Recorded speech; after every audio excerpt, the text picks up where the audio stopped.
ଶଙ୍କରାଚାର୍ଯ୍ୟଙ୍କ ଉପଦେଶ ଶୁଣି ବଳି କହିଲା, ଗୁରୁଦେବ, ଆପଣ ଯେଉଁ ଗୃହସ୍ଥ ଧର୍ମ କଥା କହୁଛନ୍ତି ତାହା ସତ୍ୟ, କିନ୍ତୁ ମୁଁ ଧନଲୋଭୀ ହୋଇ ବିପ୍ରଙ୍କ ନିକଟରେ କରିଥିବା ସତ୍ୟ ଲଙ୍ଘନ କରିପାରିବି ନାହିଁ। ମୁଁ ନିଶ୍ଚିତ ଭାବରେ ଭୂମିଦାନ ଦେବି। ଯଦି ବିଷ୍ଣୁ କପଟରେ ବ୍ରାହ୍ମଣ ରୂପ ଧରି ମୋତେ ହତ୍ୟା କରିବେ, ତାହେଲେ ମୁଁ ନିଜକୁ ଧନ୍ୟ ମନେ କରିବି। ବଳିର ସତ୍ୟ ସଂକଳ୍ପ ଦେଖି ଶୁକ୍ର କ୍ରୁଦ୍ଧ ହୋଇ ଅଭିଶାପ ଦେଲେ। ବଳି ବାମନଙ୍କ ପଦଦ୍ୱୟ ବିଧିପୂର୍ବକ ପୂଜା କରି ପତ୍ନୀ ବିନ୍ଧ୍ୟାବଳୀ ଆଣିଥିବା ଜଳପୂର୍ଣ୍ଣ ଘଟରୁ ଜଳ ଢାଳି ସେ ପବିତ୍ର ଜଳ ଉଭୟ ନିଜ ଶିରରେ ଲଗାଇଲେ।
जंघ देशे विहंग गण जानू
মেঘে দিশন্তি কেশ পাশে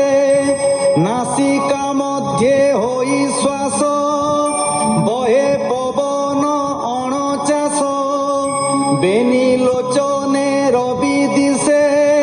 বদনে অনল প্রকাশে শপথ ছন্দ বাণী দেশে জিহ্বারে বরুণ প্রকাশে ছায়ারে মৃত্যু বিরাজয়ী হসিত মায়ারে বসই বৃক্ষ ঔষধি রোমগণ আশ্রিত নানা পুষ্পবন নদী সমূহ নাড়ি দেশে অচল কূল নখে বসে ব্রহ্মা বিরাজে বুদ্ধি মধ্যে প্রাণ দেবতা ঋষি সাধ্যে সর্বাঙ্গে দিশে তিনি পুর দেব মানবে অগোচর নিজ আয়ুধ অষ্টভুজে শঙ্খ কমল চক্র সাজে গদা সারঙ্গ শিবর তুণ অক্ষয় বাণ সর সুনন্দ আদি পারিষদে সমীপে খটন্তি আনন্দে দিগ উভারি দিগ পাଳେ মুনি বিবুধ অন্তরালে কিরীট অঙ্গদ উজ্জ্বল শ্রবণে মকর কুণ্ডল শ্রীবৎস চিহ্ন বনমালা কটিরে সুবর্ণ মেখলা পাদকে ধরণী পুরিলা দ্বিতীয় স্বর্গগ্রস্ত হেলা দিগ পুরিলা অষ্টভুজে মেঘে দিশন্তি চূଳ মাঝে এমন্তে বামনর দেহি তৃতীয় পাদ ঠাব নাহি মহত জন তপ লোকে লুচিলে বামন মস্তকে বোলই দাস জগন্নাথ অদ্ভুত বামন চরিত ইতি শ্রীমদ্ ভাগবতে মহাপুরাণে পারমহংস্যং সংহিতায়াং অষ্টম স্কন্ধে বামন বিশ্বরূপ দর্শনম নাম